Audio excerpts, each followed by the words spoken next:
Hola Verónica, ¿cómo estás? Bien, ¿cómo anda? Bueno, Tanto ¡eh, tiempo. duro! Y la pequeña profe no está por ahí. Está dormidita con su papá, vamos a ver cuánto dura. Mi No vida. le haga bullying al padre. Nada, un genio el papá. ¿Alguien me puede decir si se ve la filmina? Se ¿Se ven, ven? se ven. ¿Esa es la que quiere, doctora? Sí, Bueno, doctora, cuando son las 3 de la tarde con 1 minuto, cuando usted quiera comenzar, lo puede hacer. bueno, eh, ya están todos los alumnos. Vamos a comenzar a ver los deberes y derechos de las partes, sin perjuicio de que en bolillas sucesivas seguiremos viendo estos puntos en otras bolillas sucesivas, pero vamos a hablar en general de los deberes y derechos de las partes. En principio están contenidos en los artículos 62 a 89 de la Ley de Contrato de Trabajo. Eh, la fundamental obligación del trabajador es prestar el servicio. Y recordamos que por obligación, cada obligación se corresponde con un derecho de la otra parte. Y concomitantemente inversamente también a cada obligación del empleador le corresponde un derecho del trabajador y a cada derecho del trabajador una obligación del empleador. Son como la cara y la contracara. Es decir, el trabajador trabaja, el empleador tiene la obligación de pagar por esa remuneración, de pagar por ese trabajo una remuneración. El empleador tiene derecho a que se le preste el servicio y el trabajador a cobrar por la prestación de ese servicio. Se paga el trabajo efectivamente realizado o se paga la puesta a disposición, aunque el empleador no utilice los servicios del trabajador por algún motivo, por alguna circunstancia. Y recíprocamente tienen los deberes de buena fe, colaboración y solidaridad. ¿Qué esto quiere decir? Buena fe entendida como ese obrar que es esperable de cualquier persona, de cualquier buen padre de familia, se dice en el derecho civil, es decir, la obligación de actuar de buena fe, siempre por la línea de la continuidad laboral, siempre por la línea de la preservación de la integridad psicofísica del trabajador, siempre por la línea de clarificar las situaciones conflictivas, siempre por la línea de sancionar oportunamente los incumplimientos del trabajador. eh, en caso, por ejemplo, de ausencia del trabajador, la buena fe del empleador consiste en intimar lo que se presente a trabajar antes de considerarlo incurso en abandono de trabajo, por ejemplo. Entonces, genéricamente, solidaridad también podemos entender aquellas ayudas extraordinarias que puede prestar el trabajador al empleador, por ejemplo, en caso de incendio o de una catástrofe, que serían, por ejemplo, la prestación de horas extraordinarias, aunque no las cumpla habitualmente, con carácter excepcional, por alguna circunstancia o contingencia tinente al giro empresario o una cuestión de fuerza mayor. Vamos, Guido, vamos.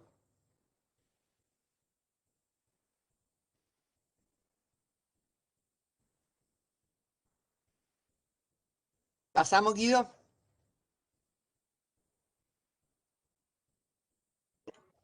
No sé, ¿la pasé, doctora? ¿No, ¿usted no ve? Ah, ahí está, ahí está. Bueno, los deberes del empleador. Los enumero primeramente, que es el pago de la remuneración en tiempo y forma. Esto lo vamos a ver después también cuando veamos remuneración. Ahora lo vamos a enunciar, lo vamos a ver también cuando veamos la bolilla de remuneraciones. Pagar la remuneración en tiempo, forma y con los medios de pago que más adelante vamos a ver. El deber de seguridad y protección, la seguridad psicofísica del trabajador en sus bienes y en los elementos personales del trabajador, o en los casos de alimentación y vivienda, que debe ser saludable y digna. Deber de dar ocupación efectiva, que es la obligación que tiene el empleador de darle al trabajador trabajo en la categoría calificación profesional en la que corresponda y proporcionarle tareas acordes a esa categoría para la cual ha sido contratado. De manera que no sería el caso, por ejemplo, de que un contador sea contratado, por ejemplo, para atender el mostrador y se le exija a su vez, se le pague como vendedor y se le exija llevar la contabilidad de la empresa, es decir, no es la categoría a la cual, para la cual fue contratado. Y después deber de diligencia, que es el deber que tiene el empleador frente a los organismos de la seguridad social y sindicales, como agente de retención o como obligado directo, y el deber de las obligaciones frente a los... no, ya está, el deber de dar ocupación y el deber de diligencia y el de observar y el de cumplir con las obligaciones como agente de retención o las propias. Artículo 80 que ahora vamos a ver más adelante. Seguimos.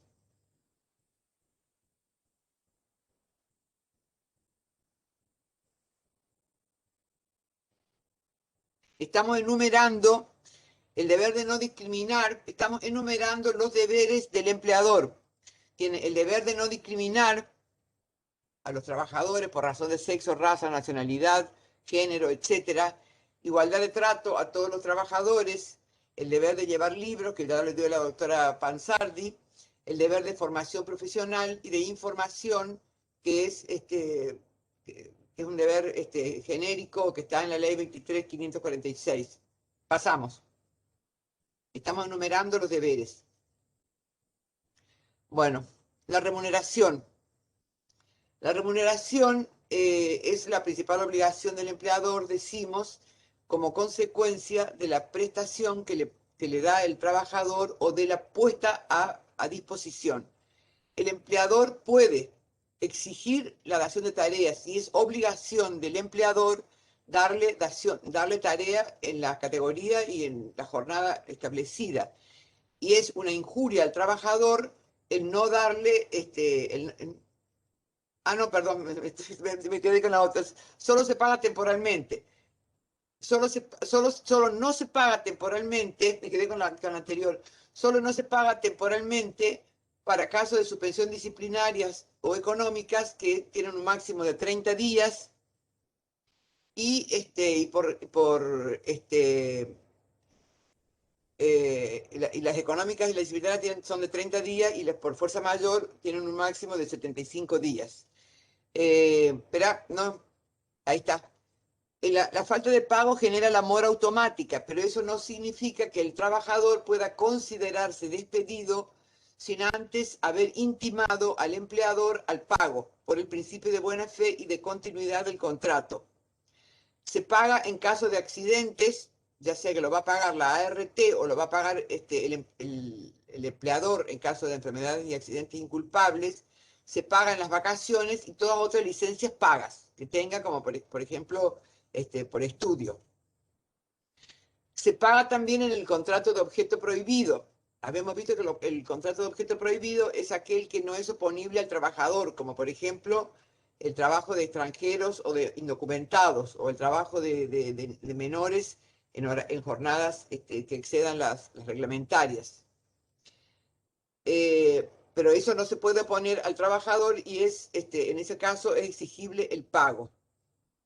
Lo que se paga es la puesta a disposición, aunque no se utilice, y el trabajador que no reciba a cambio de su remuneración, a cambio de su trabajo, la correspondiente remuneración, puede abstenerse de prestar servicios hasta tanto le sean abonadas sus remuneraciones, haciéndole saber al empleador que tiene puesta su fuerza de trabajo a disposición, pero que la va a retener, que es la excepción de contrato no cumplido, exceptio non ad impleti contractus del derecho civil, que significa que voy a retener, no voy a cumplir con mi obligación de prestar servicios hasta tanto me paguen lo que me corresponde, haciéndole saber por el principio de buena fe al empleador que se está reteniendo tareas hasta tanto se efectivice el pago.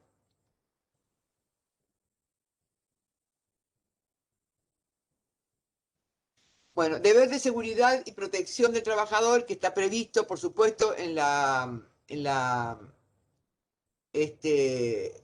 en la ley de contrato de trabajo, que es la ley 19.587, la 24.557 y sus modificaciones, donde se establecen las pautas y condiciones y normas de seguridad que hay que llevar en cada caso por parte del empleador, como por ejemplo los exámenes preocupacionales o exámenes periódicos. Debe proteger la vida del trabajador en este sentido, ¿no es cierto? Para eso hay una jornada, un régimen de descanso, la protección en la enfermedad, y el incumplimiento de la patronal produce multa, clausura del establecimiento. Y la regulación de las pautas y aparte de que están algunas en la ley de contrato de trabajo, están en la ley 19.587.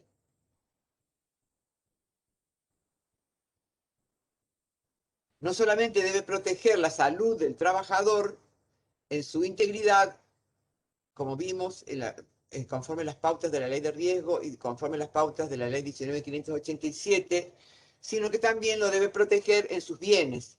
Por ejemplo, la pérdida de los elementos que lleva a la oficina para trabajar, por ejemplo, la pérdida de la bicicleta, no otras cosas, no aquello que exceda lo que es lo que se usa dentro del ámbito de la empresa, por ejemplo, el vehículo del trabajador. Si no responde el empleador, si la trabajadora pierde o le roban una pulsera, por ejemplo, porque eso ya no era un elemento vital para el trabajo. En el caso de que esté prevista la alimentación y la alimentación debe ser sana, saludable, y la vivienda digna en condiciones de prestar, de habitar el trabajador y su familia en caso de que habitaran con él.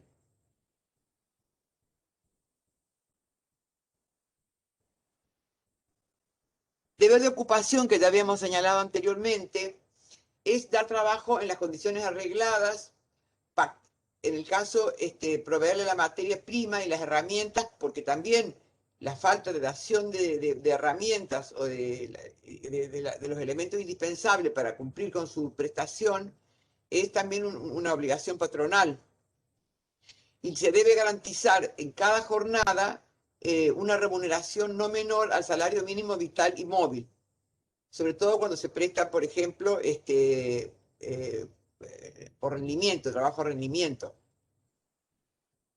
Deber de iniciativa del empleador, que está en el artículo 79 de la ley, se refiere al caso en que el empleador no puede exigirle al trabajador el cumplimiento de las obligaciones que dependan. Si están leyendo ustedes en la ley, van siguiendo, van pudiendo seguir con la ley, porque es interesante que puedan ir viendo los artículos, que son realmente muy largos estos artículos para poder leerlos en el acotado tiempo que tenemos. Entonces, por ejemplo, el empleador no puede decir que no pagó las cargas, las cargas familiares del trabajador, los salarios familiares, por ejemplo, porque el trabajador no declaró cuáles eran sus cargas de familia, cuando es obligación primero del empleador exigir por escrito esta constancia al trabajador. Entonces, no podrá en ningún caso excusarse excusar el cumplimiento en que el trabajador no brindó la información necesaria cuando la iniciativa para que diera esos datos depende del empleador. Y si el trabajador llegase a perder, por ejemplo, ese beneficio, como por ejemplo cobrar un seguro, puede reclamarle al empleador personalmente el pago de esto que ha sufrido, de esta pérdida que ha sufrido.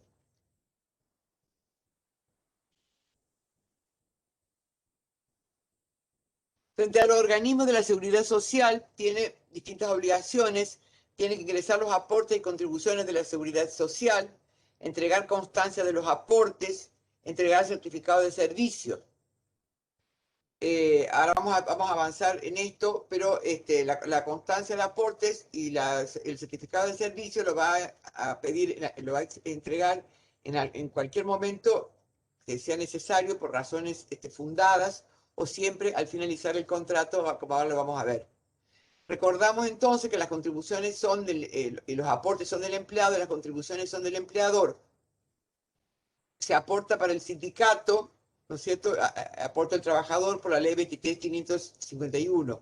Y el empleador retiene el seguro de vida colectivo, las jubilaciones y pensiones y lo que corresponda a obra social. Ahí actúa como agente de retención. La entrega del certificado de servicio lo tiene que hacer al terminar la relación laboral, como dije, o cuando causas fundadas así lo ameriten. Incluso puede continuar la relación y en cualquier instancia pedírsele por alguna razón de necesidad del trabajador. Entregar el certificado de servicios es una obligación de la que ya se ha hablado y se va a volver a hablar oportunamente, que es cuando cualquiera sea la causa de extinción del contrato de trabajo, el empleador debe entregar al trabajador un certificado de servicios donde conste la categoría laboral, la remuneración que se le pagaba, la calificación profesional, eh, la categoría, la antigüedad del trabajador, todos los datos que a veces pueden ser o no los mismos del formulario PS 6.2 de la ANSES, aunque en este PS 6.2 no figura la calificación profesional que se figura en el artículo 80. El empleador, una vez extinguida la relación laboral, el trabajador tiene la obligación de pedirle al empleador el certificado de servicios. Para eso no lo puede hacer en 24 horas, es decir, hay un plazo máximo de 30 días. Transcurridos los 30 días, si el empleador no se los entrega, tiene 2 días hábiles más para reclamar. El transcurso de estos 30 días dependerá de la actitud asumida por el empleador cuando el trabajador le reclama el certificado de servicio, porque si le niega la relación laboral o le niega la categoría, ese certificado de servicio que le va a dar no va a ser válido porque es una cuestión que se convierte en litigiosa, que en un juicio habrá que determinar. Entonces, esa obligación, digamos, no quedaría cumplida. Entonces, el trabajador que considera que su categoría profesional es otra, no tendrá que esperar los 30 días y después volver a intimarlo dentro de 2 días. Ahora, si el empleador le hace saber que le entregará el certificado de servicios, tiene que darle el plazo legal y 2 días más para intimarlo después. El empleador no cumple poniendo a disposición, no cumple poniendo a disposición del empleado el certificado de servicios, sino que esta obligación se cumple en caso de que el empleador no lo retire el certificado de servicios, consignándolo judicialmente.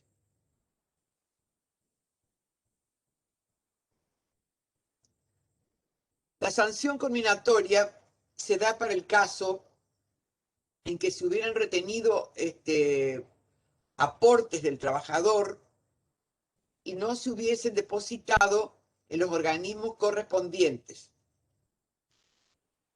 En ese caso, el trabajador también, extinguida la relación laboral, dice la ley, no habla de durante el periodo de vinculación, sino dice el trabajador que al momento de la desvinculación se encontrare con que no puede gozar de algún beneficio que le correspondía porque se le han retenido aportes y no se lo han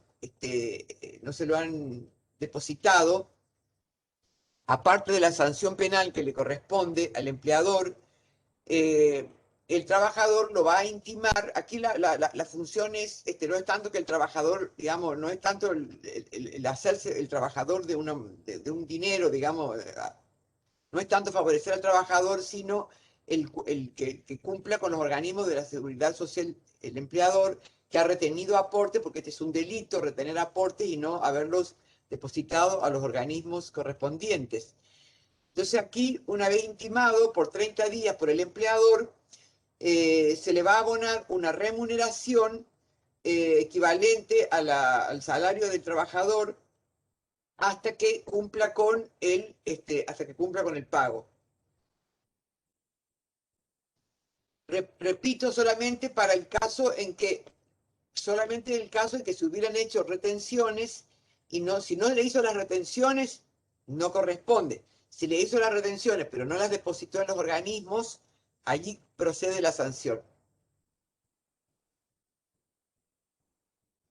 El deber de no discriminar, el artículo 17 de la ley, prohíbe toda discriminación fundada en sexo, raza, religión, nacionalidad, y podemos decir que el artículo 17 es enunciativo, si bien contiene determinadas hipótesis, estas se amplían en razón de la ley, por ejemplo, 23.592, y en razón de tratados internacionales, es decir, que no son solamente los enumerados, las razones de discriminación no son solamente las enumeradas en el artículo 17.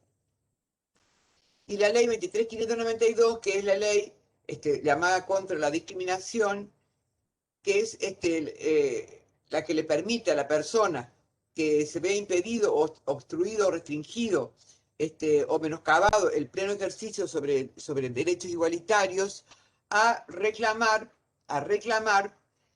volver la situación al estado anterior y a demandar, digamos, una indemnización. Lo que tiene en la aplicación de esta ley, la ley 23.592, es que permite excepcionalmente la reincorporación del trabajador que, por ejemplo, ha sido despedido en razón de una causa de discriminación. Porque al volver la situación al estado anterior, significa volver al trabajo. Y el artículo 81, que dice que debe darse igual trato a los trabajadores en igualdad de situaciones, pero que esto debe entenderse también con un criterio que involucra que cuando la diferencia en el trato y en la remuneración, por ejemplo, se deba a la mayor contracción al trabajo de un trabajador, eso no está prohibido. Es decir, que si hay un trabajador que produce 50 piezas en una hora y hay otro que produce 70 piezas, naturalmente uno va a ser mejor compensado, y eso no es discriminatorio, sino está premiándose la mayor laboriosidad de un trabajador.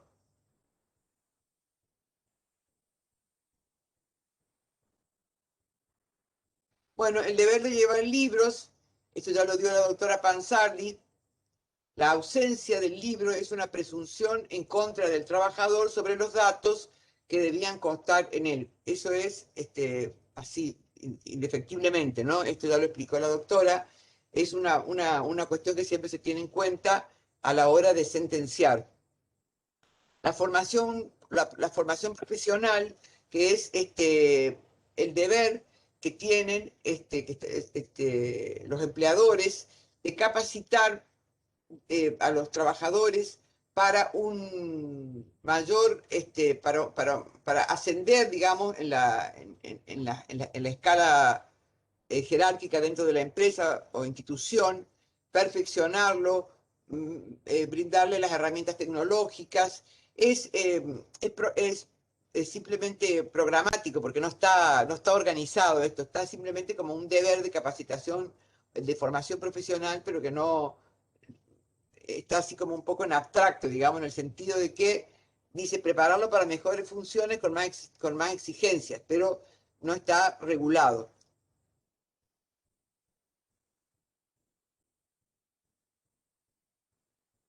El deber de información, que es el deber de información es para, a efectos de poder celebrar los convenios colectivos de trabajo, es intercambiar información necesaria con el sindicato para llegar a un acuerdo sobre la distribución de los beneficios, la situación, debe informar, por ejemplo, cuál es la situación del empleo, la información que se debe dar en las negociaciones a nivel de empresa, por ejemplo, sería cuál es la situación económica que tiene la empresa, el número de bajas que ha tenido, el número de altas que ha tenido.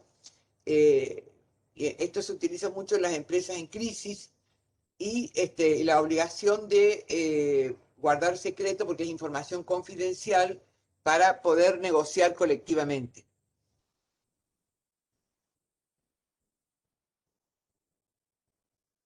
El balance social es el caso de las empresas que están en la 25877, las empresas que tienen más de 300 trabajadores tienen que presentar un balance anual sobre las condiciones de trabajo, el costo laboral que les significa y las prestaciones sociales a su cargo.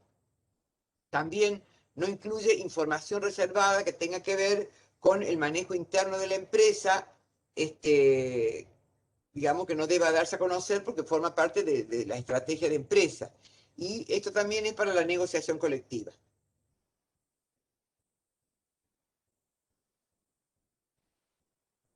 Los derechos del empleador. Vimos entonces los deberes del empleador, que están en los artículos 74 a 80, incluyendo el 132 bis.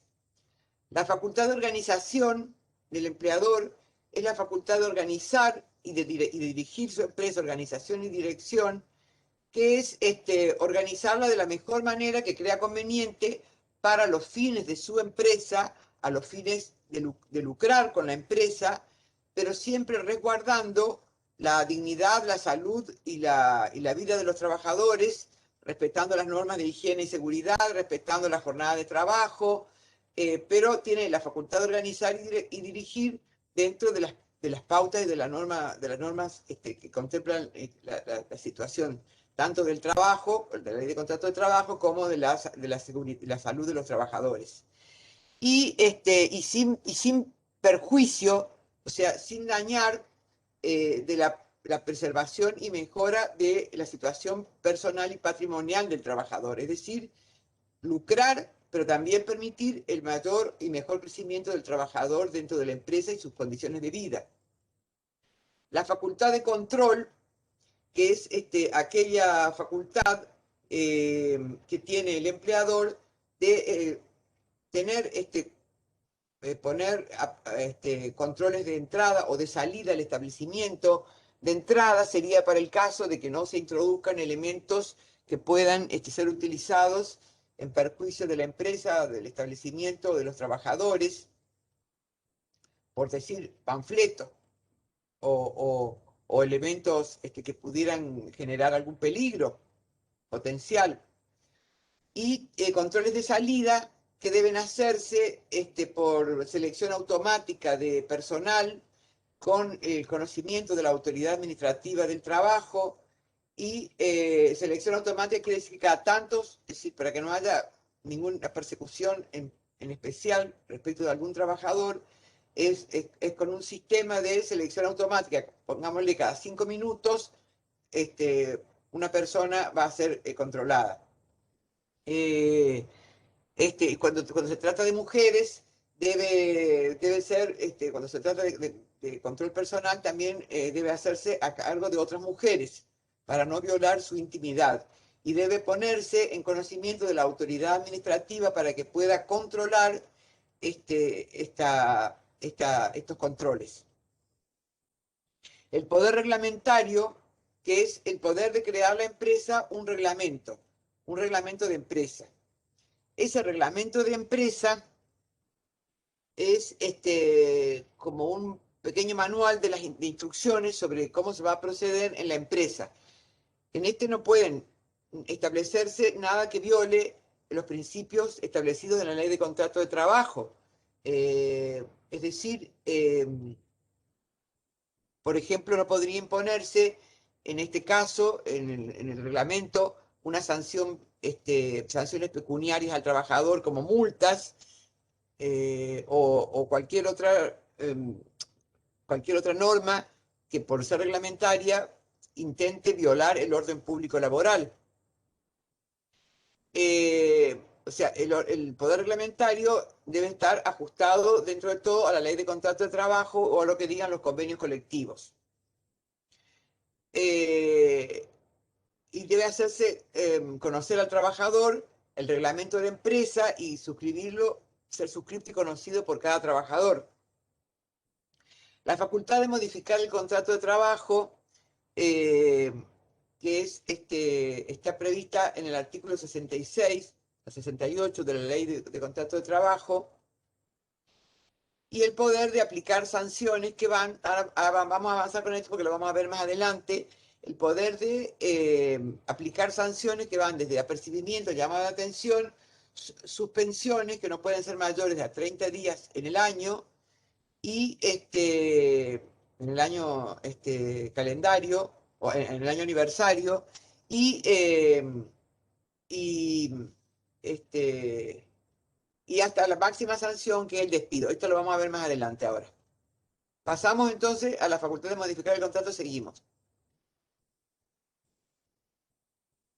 Facultad de organización.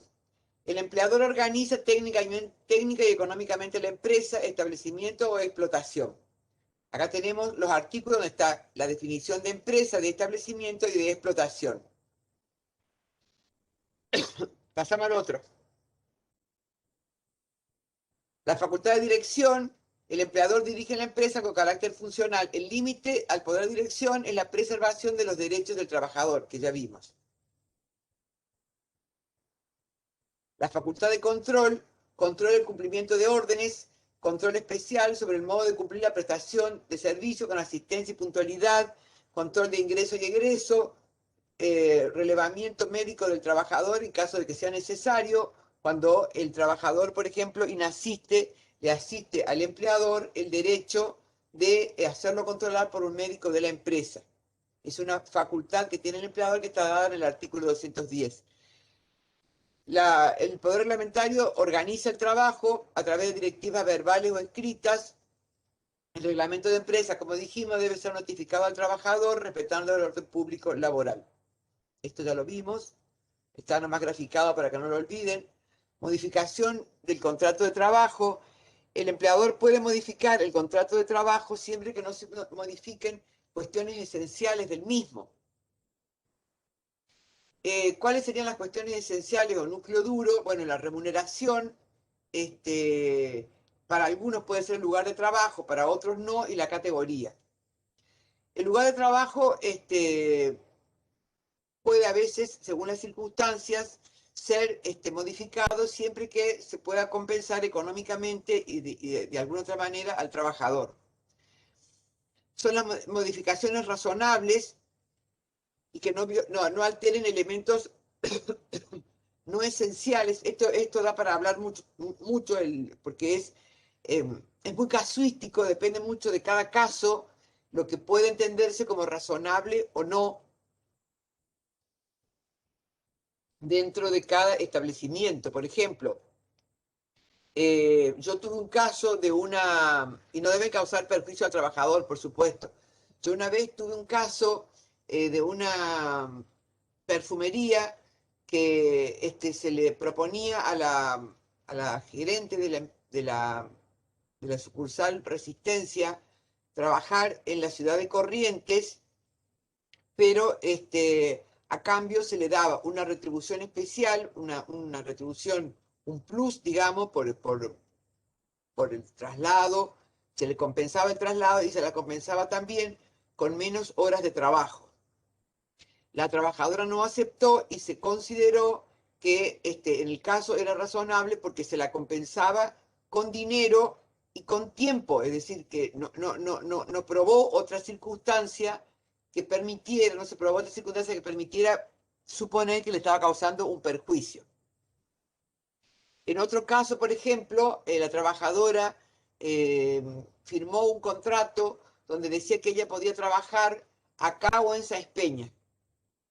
Bueno, en un momento se la quiso trasladar a Sáenz Peña, la trabajadora se opuso y la empleadora dijo que ella había suscrito el contrato. Bueno, ustedes saben que el principio de la realidad hace que prime la realidad por sobre todas las contrataciones escritas, y en ese caso se determinó que era injustificado porque la trabajadora tenía cargas de familia, tenía que atender a sus hijos y no podía trasladarse a la ciudad de Sáenz Peña en las condiciones pactadas. O sea que es muy casuístico, pero también es bastante restrictivo.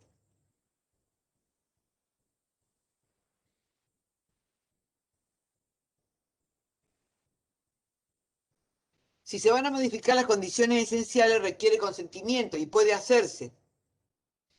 Si se viola alguno de los requisitos, el trabajador puede o considerarse despedido o pedir el restablecimiento de las condiciones alteradas mediante una acción sumarísima en función de la cual no se puede modificar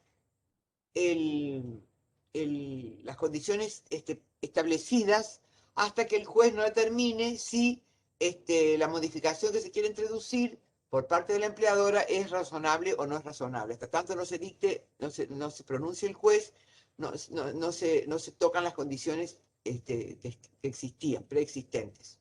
Esta, doctora, es una pregunta que solemos hacer en el examen y los alumnos evidentemente se quedan con la primera parte únicamente del artículo y enuncian únicamente la posibilidad de considerarse despedidos, pero no ven la posibilidad que tiene el trabajador de pedir el restablecimiento de las condiciones previas, digamos, a la modificación. Y esto también es una facultad que tiene el trabajador. Claro. De hecho, claro, lo tiene que pedir sí o sí, digamos, antes de darse por despedido. No es que me puedo dar por despedido de hecho, digamos. Tengo que pedir primero que restablezcan las condiciones. Si el empleador no lo hace, recién ahí me puedo dar por despedido, que eso se suele preguntar y genera problemas, ¿es cierto? Claro. ¿Por qué? Porque por el principio de buena fe y de continuidad, si a mí me van a alterar las condiciones este caso del ius variandi es bastante, hay épocas que nos tocan algunos casos de ius variandi,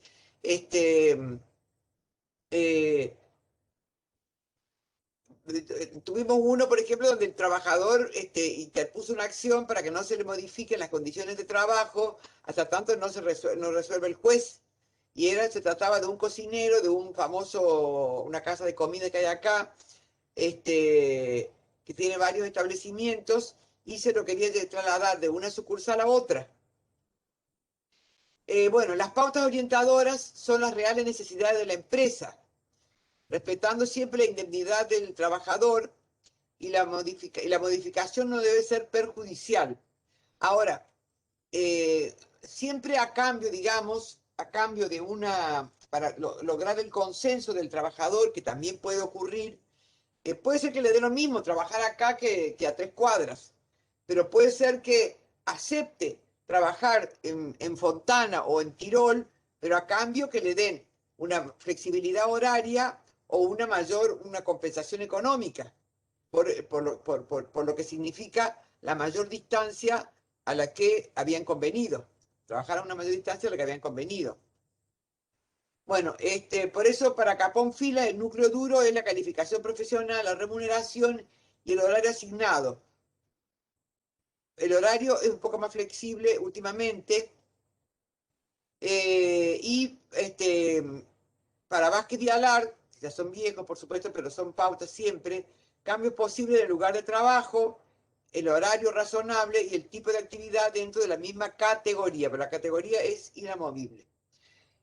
Cuando hablamos de dar tareas, también en el artículo 78, dentro de la misma categoría en la que el trabajador, la obligación de dar trabajo del empleador, recordamos que siempre debe serlo en la categoría para la cual fue contratado, como ya dijimos, pero también si transitoriamente tiene que cumplir tareas inferiores por alguna eventualidad, nunca se le va a rebajar la remuneración, pero si tiene que cumplir tareas superiores a su categoría y correspondientes a una categoría superior, sí se le va a compensar con la remuneración equivalente a esa categoría que está asumiendo o detentando momentáneamente. También cuando transcurridas las causas excepcionales que dieron lugar a la prestación accidental, digamos, en otra categoría, desaparecida esa circunstancia, el trabajador sigue en esa categoría superior, por ejemplo, se entiende que tácitamente ha quedado ya en esa categoría. Incluso algunos convenios colectivos establecen que si después de 6 meses el trabajador continúa prestando tareas superiores, ya debe quedar estable en esa categoría. Poder disciplinario del empleador, que es la contracara, de la obediencia que tiene el trabajador, el deber de obediencia. La contracara es el poder que tiene el empleador de poder sancionar. Hablamos de apercibimiento y de suspensiones, también se usan mucho los llamados de atención. Esto ya hemos insistido, la doctora Gentile ya habló en su momento también de la necesidad de llevar el legajo personal del trabajador para hacer constar, lo dijo también Sofía en las clases pasadas, el poder, el imperativo en su propio interés, que significa para el empleador llevar el legajo personal del trabajador para hacer constar las sanciones, porque eventualmente no las podrá hacer valer en un juicio si han sido simples llamados de atención verbales. Es decir, que para poder ir graduando y para poder hacer valer en juicio la conducta del trabajador o reprochable del trabajador, hay que tener un legajo personal donde se hagan constar estas sanciones. Continuamos.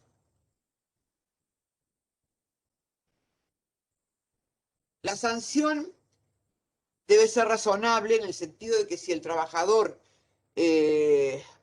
no registra antecedentes y llegó un día tarde, no corresponde una sanción de 5 días de suspensión. Eso sería desproporcionado. Y la proporcionalidad y la razonabilidad van de la mano, porque, digamos, si es habitualmente faltador, proporcionalmente se lo puede ir sancionando con 1 día de suspensión, 2 días de suspensión, 5 días de suspensión, hasta 30 días. El trabajador tiene el derecho de impugnar la sanción disciplinaria, tiene un lapso de 30 días para pedir que se la suprima, se la saque, se la modifique o se la cambie por otra o se la sustituya. Profe, le hago una consulta, ¿puede ser? Sí, sí, sí. Me ha pasado de... Reinicio mi video, entonces me ve. Me ha pasado de tener a cargo... No veo a nadie yo, ¿eh? No estoy viendo a nadie, más que... ahí está, ahí está. Ahí estoy. No, me ha pasado de tener gente a cargo y tener que sancionar oportunamente por diferentes faltas. Yo sé que a un empleado tiene que ser la sanción siempre por la misma falta. Sin embargo, los abogados de la empresa para la que yo trabajaba oportunamente me habían solicitado de que no haga las sanciones, porque la sanción se repetía casi sistemáticamente. Y me pidieron que, valga la redundancia, no pidas las sanciones tan de seguido porque podían argumentar como una suerte de persecución, exactamente, de persecución laboral.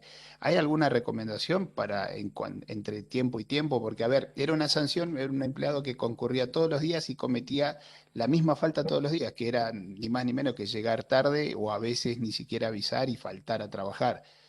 No, yo creo que no hay ninguna limitación porque lo importante justamente es no consentir esa conducta.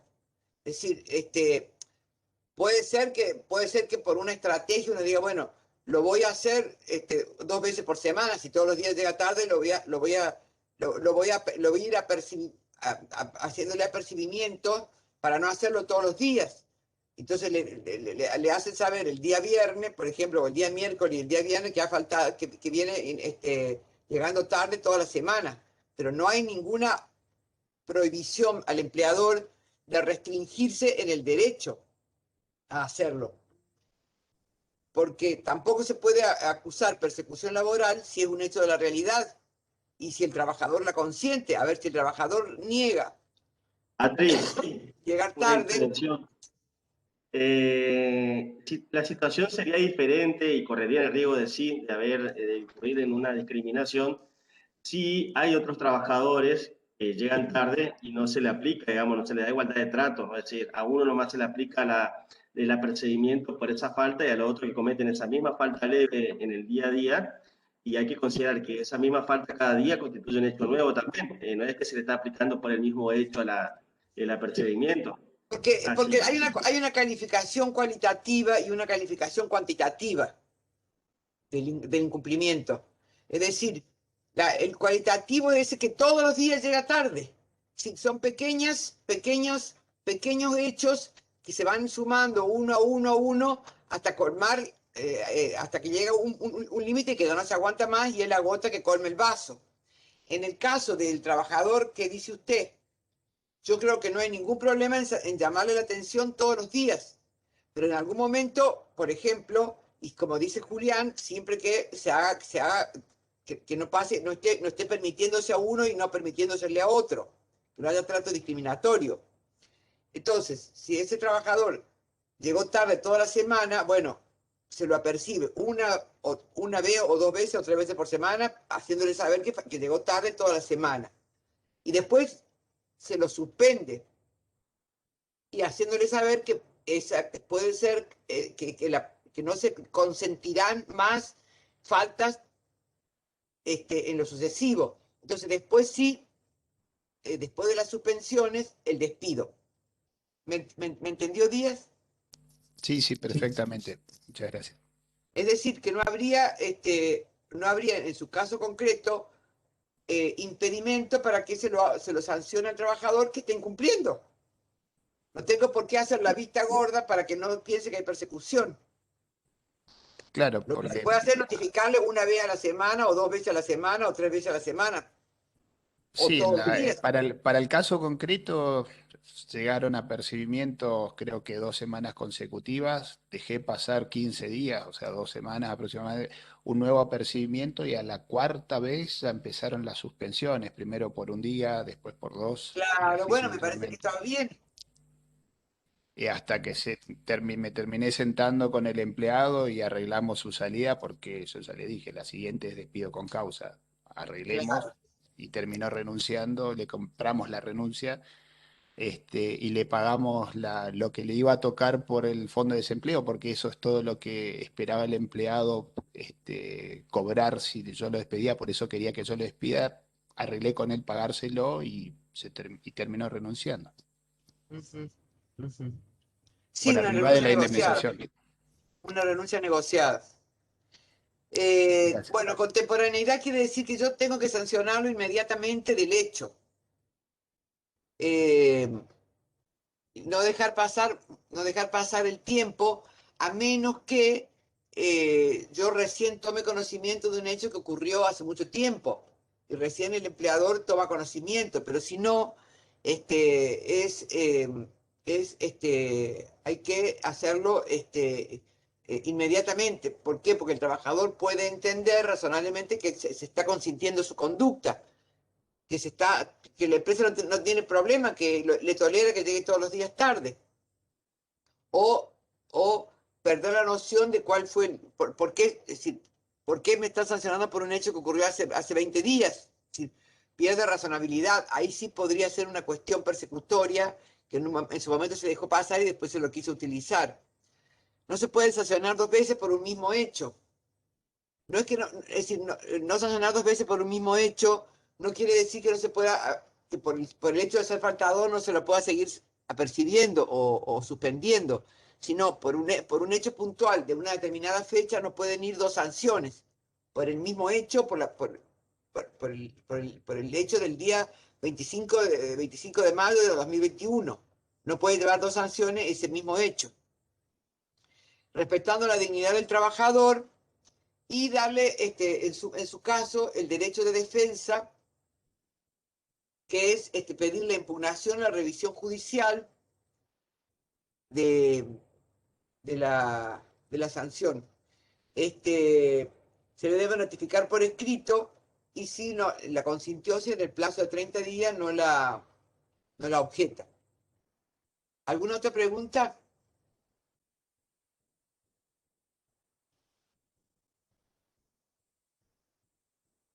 No se puede sancionar con la rebaja de categoría, ni con multas, ni tampoco, y siempre deben notificarse por escrito, deben tener plazo fijo, suspensiones, dice debe tener justa causa, plazo fijo y ser notificada por escrito. Justa causa, es decir, siempre tiene que tener una causa, una justa causa. Si hay una suspensión, debe ser una causa justa, una causa que merite una suspensión y no un llamado de atención, por ejemplo.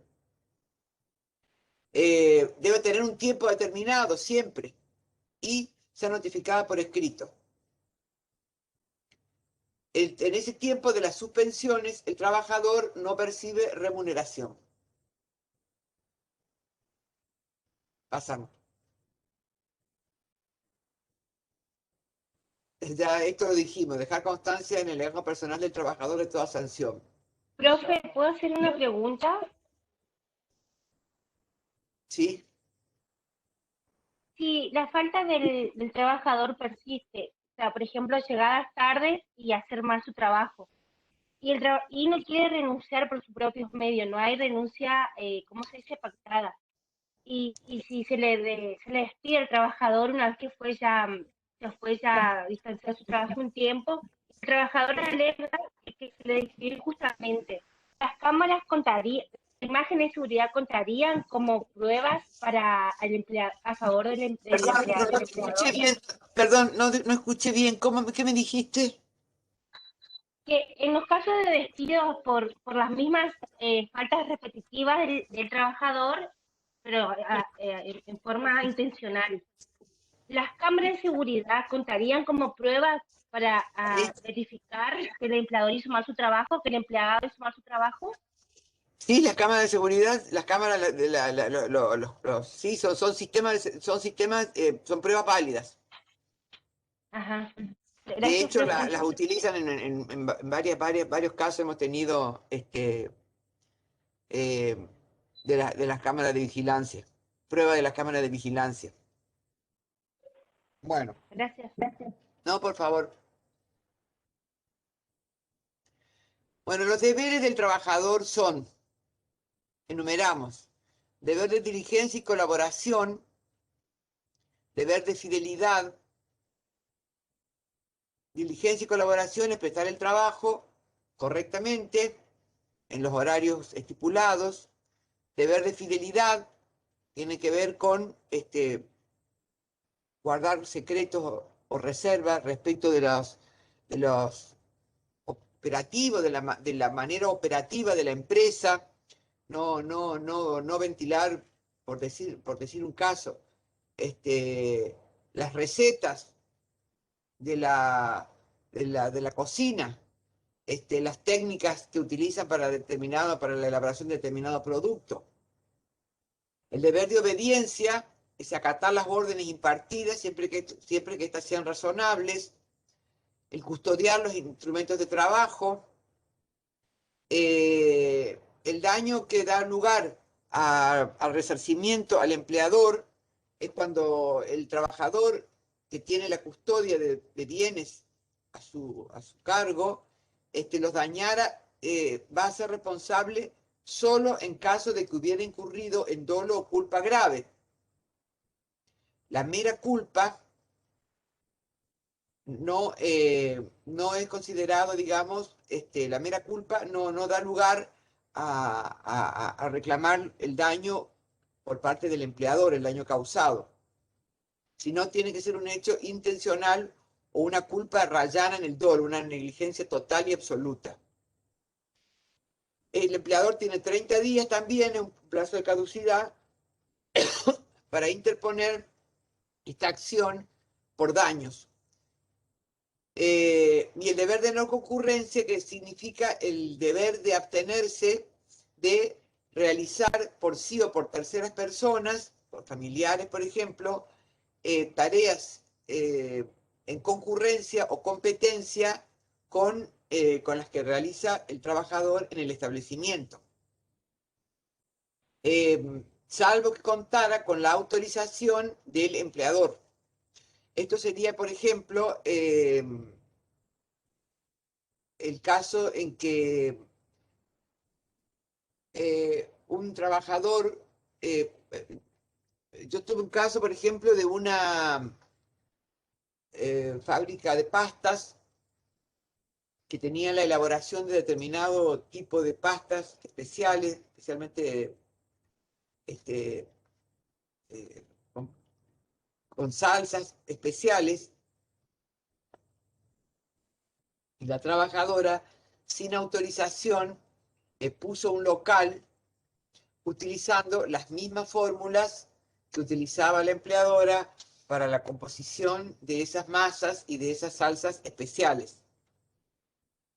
Bueno, el caso es discutible si era o no competencia desleal, porque en realidad al negocio lo tenía en un barrio, pero las fórmulas que utilizaba eran las fórmulas de la empleadora. Y después tuve un caso de no tuve muchos casos, no tuvimos muchos casos, no son casos muy usuales. Un caso de una casa de electrodomésticos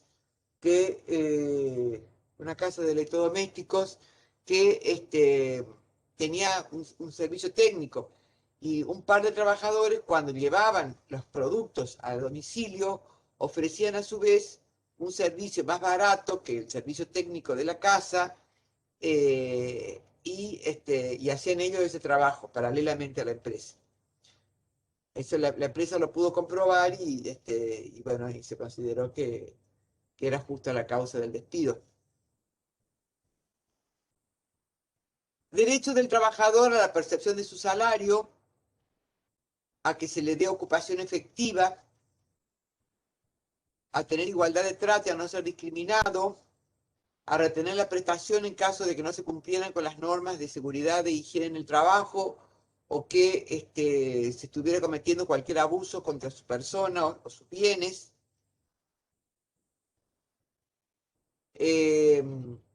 Derecho de retener la prestación cuando no se le paga la remuneración, ya dije, y el ejercicio de la facultad del empleador, respetando la dignidad, derechos patrimoniales, la salud del trabajador, el cumplimiento de obligaciones previsionales y sindicales y de la seguridad social. Tiene derecho al cumplimiento de las obligaciones previsionales y sindicales de la seguridad social por parte del empleador.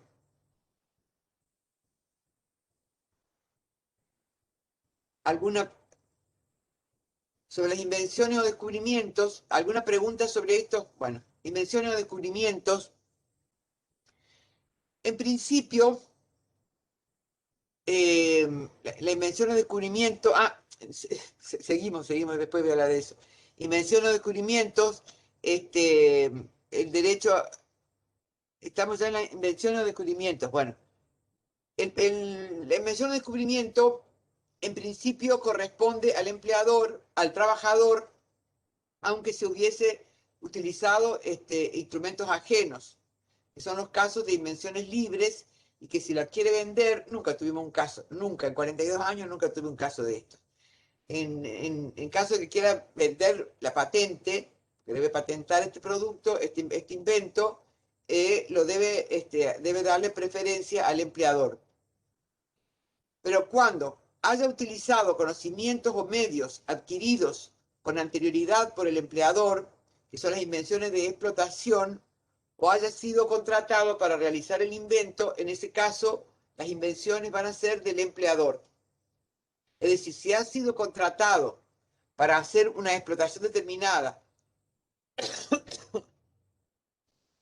y la efectúa, o un descubrimiento determinado, esas pertenecen al empleador. Y le pertenecen al trabajador aquellas que hubiera hecho, aunque en este caso que le corresponden al empleador pueda llevar una compensación en caso de haber logrado el descubrimiento o el hallazgo para el cual fue contratado. Y si quiere vender,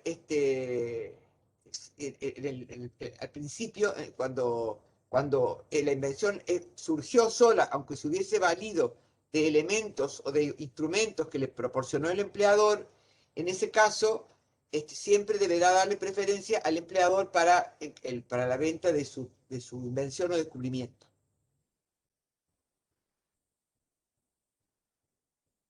Esto está previsto en la Ley de Patentes de Invención y Modelo de Utilidad, que es la 24.481.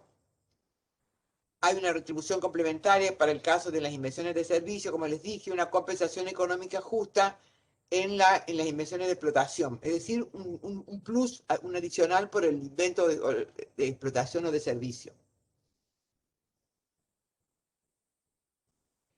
Otro derecho del trabajador es la formación en las pequeñas y medianas empresas, que es la capacitación profesional, el derecho y el deber fundamental del trabajador de solicitar al empleador adecuación de la jornada laboral acorde a los cursos que tenga que hacer en la pequeña y mediana empresa cuando se está formando profesionalmente. De hecho, no hay casos de esto en litigio. Pero está establecido como un deber de las pymes la formación, la capacitación y formación profesional. Derecho a la intimidad. Bueno, el empleador tiene derecho a elegir los medios de monitoreo eficaces, pero que no sean invasivos entre las alternativas posibles, evitar controles ocultos o sin conocimiento fehaciente del trabajador, y el derecho a la intimidad y las nuevas tecnologías trae, por ejemplo, el problema del correo electrónico, si es permitido o no su uso para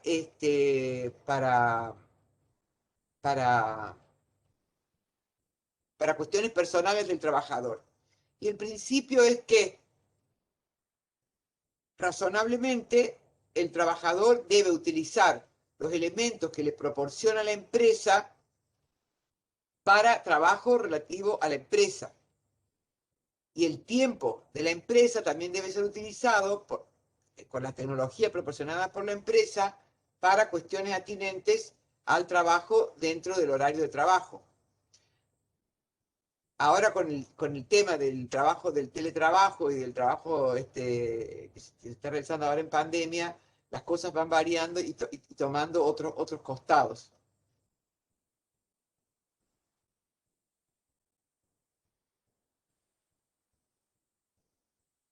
Listo, doctora, terminó la filmina. Bueno, perfecto.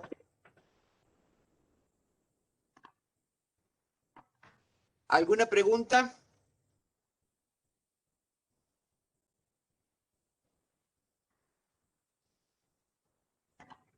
Profesora, doctora, buenas tardes. Buenas tardes. ¿Cómo le va? En el caso, por ejemplo, yo había leído en lo que era fuentes del derecho que los manuales de misiones y funciones de las empresas es fuente formal. Eso es así, es correcto, ¿no? Creo que ese tema se planteó el otro día. ¿Usted no lo planteó en la clase pasada este tema? No. Ah, ¿cómo dijo que es que el manual? O sea, los manuales de misiones y funciones que se le dan a los empleados, los reglamentos de la empresa, vendrían a ser una fuente formal que podría tomarse de ahí en caso de que alguien no cumpla con lo que está en el manual, se pueda acceder a una sanción o Claro, eso es un un poco lo que procedimiento. hablábamos del poder reglamentario a través de los reglamentos internos de la empresa. Siempre que lo que está normativizado dentro de ese reglamento de la empresa no viole el orden público y sea razonable y lo que dispone, es decir, no sea en violación a la jornada de trabajo, a los días, al pago de la remuneración, que debe hacerse en determinados días, en determinadas condiciones, siempre que no altere todo lo que se prevé sobre remuneración, sobre descanso, sobre vacaciones, todo lo que no viole los institutos de la ley de contrato de trabajo, es nada más que una forma de adaptar el trabajo. Perfecto. Gracias, profe.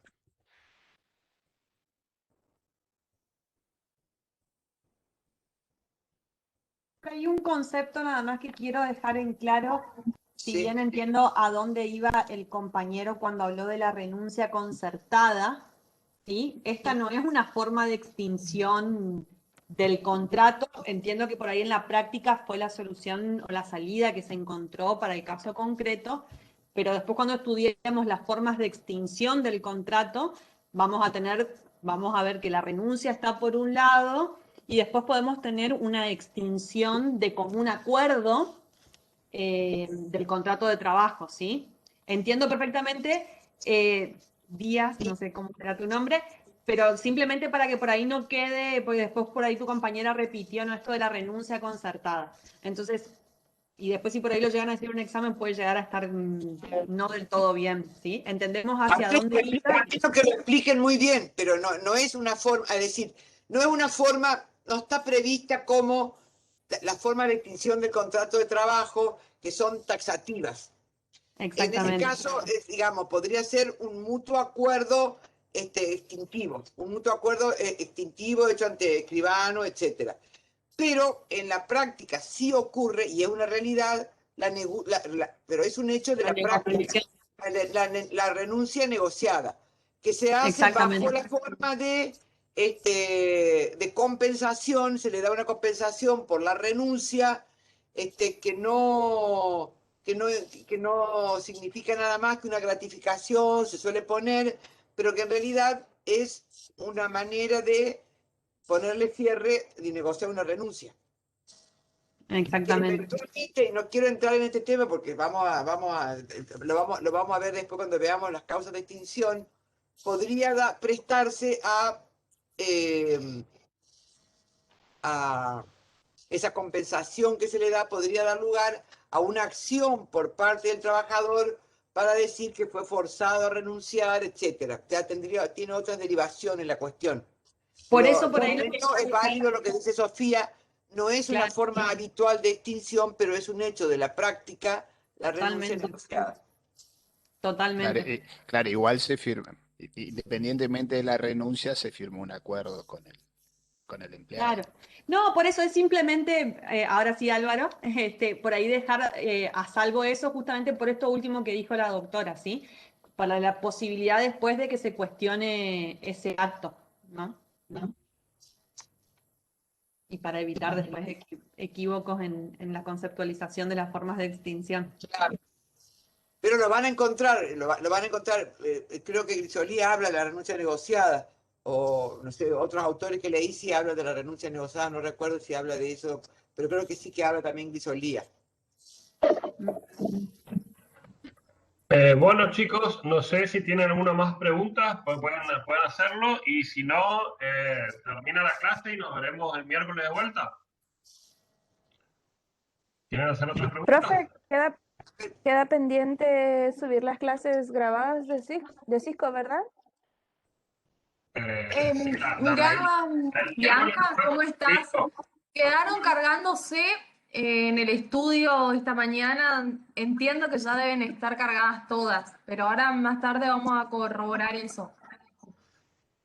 Bueno, gracias. Tienen que estar en el aula virtual, en el enlace que está en avisos, digamos, donde están las clases del 2021 y las del 2020 en una carpeta Drive. Sí, entré hoy y están las primeras dos. Bueno, no, ya se van a cargar en el transcurso del día igual. Por ahí internet nomás está un poquito lento. Ah, bien, perfecto, gracias. Listo.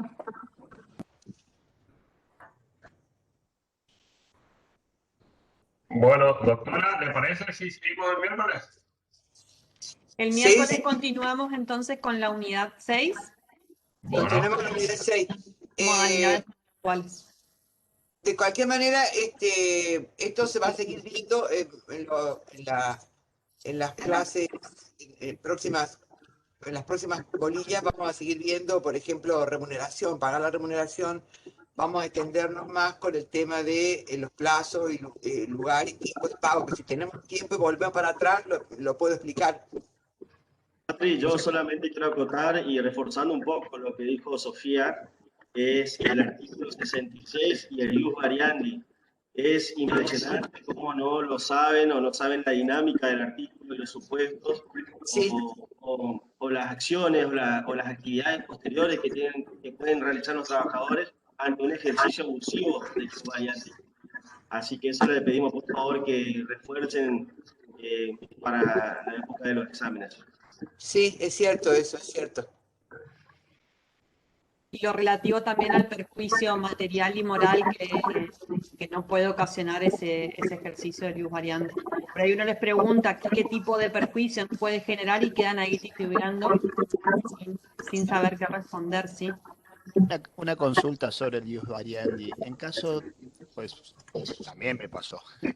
En el caso de adquisición de empresas, sobre todo cuando sean empresas grandes, y si se considera ejercicio abusivo del Ius Variandi si se cambia la actividad del empleado por causas de fuerza mayor, porque, por ejemplo, de no cambiarse implicaría el despedir al empleado por superposición de funciones o de puestos. ¿Qué sería el caso de que cambió, la empresa mudó de giro comercial? No, no, no. Por ejemplo, si quiere le cuento el caso concreto, pero no sé si viene a la cuestión. Eh, Hay en una zona donde hay dos viajantes para una misma zona y a uno de ellos le cambian de ser viajante o vendedor, lo cambian a ser una suerte de asesor técnico. Le cambia completamente la actividad, por ende la escala remunerativa, si bien se la mantienen al mismo momento de que le cambian la actividad, después no, al no comisionar obviamente se ve afectado porque a futuro va a ganar menos. Entonces, la opción B a esa es despedirlo. Bueno, Entonces, por eso el ius variandi puede hacerse con el consentimiento del trabajador, si él claro, consiente. la Es decir, pregunta venía por ese lado, en caso de un fuerza poco mayor. así, claro, si el trabajador consiente, porque peor es quedarse sin trabajo, bueno, deberá hacerse por escrito contar su consentimiento, porque finalmente va a ser perjudicial. Doctora, O considerarse despedido. justamente porque en el caso que vos mencionás, la remuneración es un requisito esencial. En la Firmina decía, si yo afecto uno de los requisitos esenciales del contrato, debo requerir el consentimiento del trabajador. ¿Sí? La remuneración hace el núcleo Claro. duro a veces del contrato. Es lo más a importante, eso hace el iba. futuro. Pero por ahí, por eso digo, en la opción de quedarse sin trabajo, puede ser que acepte el cambio de tareas. En el caso Claro. que usted plantea, Díaz, el trabajador hubo una aceptación previa o fue unilateral nomás el cambio?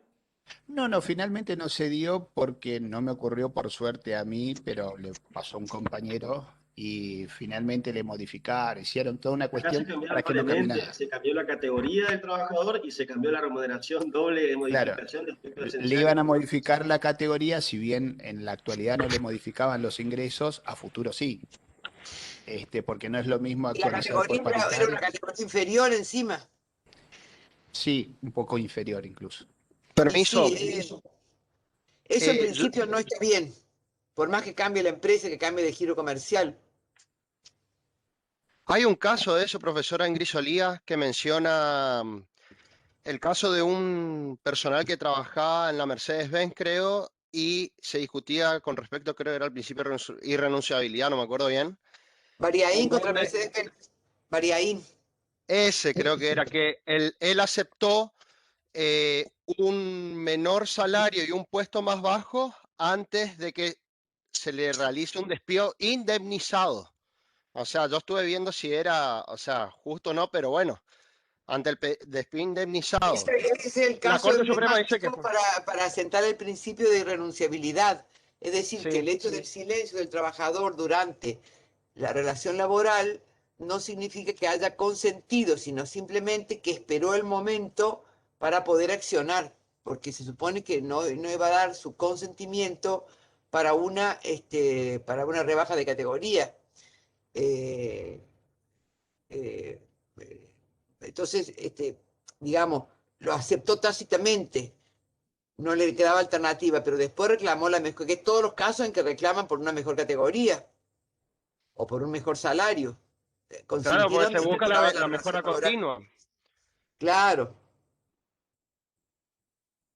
O sea, no sé, o sea, en ese punto, el caso que está contando Díaz, también de que le hayan baja a una categoría menor en este caso, como está Y en contando. ese caso, por eso el consentimiento del trabajador podría darse, pero después podría discutir ese consentimiento que dio también.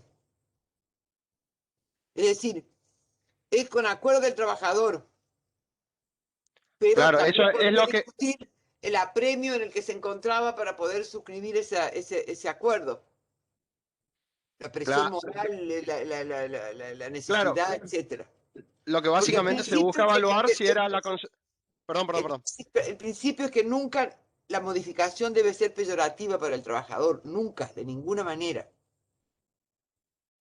Ese es el principio general, que ninguna Claro, modificación debe ser perjudicial. claro, lo que se busca es que ese consentimiento sea verdadero, en teoría, no que haya una Claro, situación... pero sí, sí, sí. En principio, siempre hay un consentimiento verdadero, tácito, pero después reclaman. Patri, en el caso que vos comentaste de la chica esta que le propusieron ir a trabajar a Corrientes, no solamente que le ofrecían una mejora salarial, sino que lo compensaban en tiempo, o sea que acá no había Sí. ni perjuicio ni material porque No. quería disminuir sus remuneraciones, ni tampoco espiritual porque inclusive el tiempo que ella podía haber alegado que el transporte le incurriría, el nuevo transporte de trasladarse a la ciudad de Corrientes, le incurriría, por ejemplo, llegar tarde a la facultad, si estudiaba o atender a un familiar, eso inclusive No también había prueba de porque eso. le compensaban el tiempo. Ajá. Entonces, a veces el trabajador sobrecreído o también pensando que las leyes también lo protegen sobremanera, no es tan así. Es objetivo generalmente. El objetivo siempre es buscar el equilibrio, porque también el empleador tiene derecho a cambiar un poco la explotación y el establecimiento, no estatizarse, no puede estatizarse, digamos, y quedarse. Entonces, a veces es necesario cambio. Bueno, vemos que esos cambios sean razonables, porque imagínense la operatoria del comercio multinacional y en todo el país y en todas las empresas, pequeñas, medianas.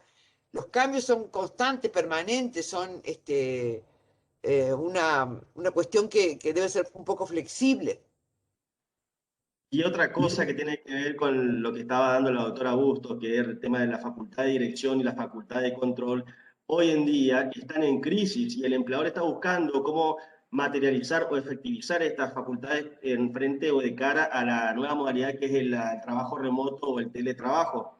Se están replanteando nuevas, digamos, modalidades de control, porque el gran dilema es cómo controlar a ese trabajador que ya no está más dentro de la empresa, cómo ejercer ese poder de dirección ante ese trabajador. Yo creo que, bueno, esto lo vamos a hablar mejor con la próxima unidad que hablamos de modalidades.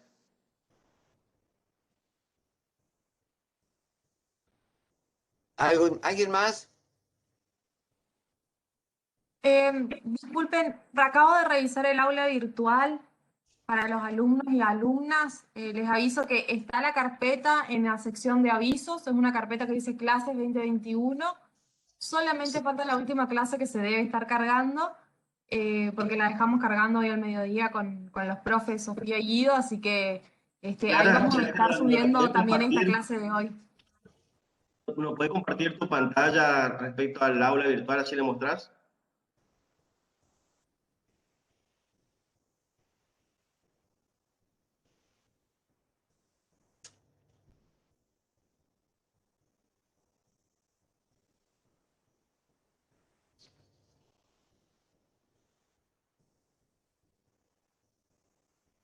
A ver si puedo entrar.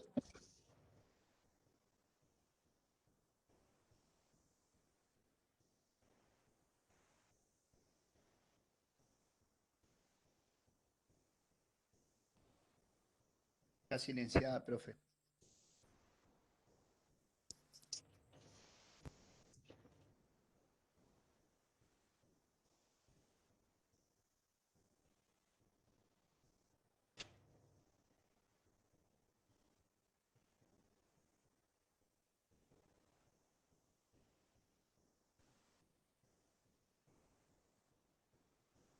Ahí está, no sé si alcanzan a ver.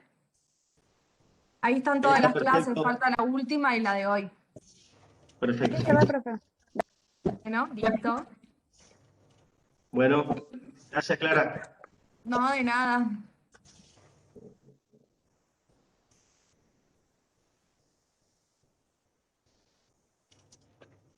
¿Listo? Sí, voy a detener la grabación, alumnos, y nos vemos el miércoles entonces a las 3 de la tarde.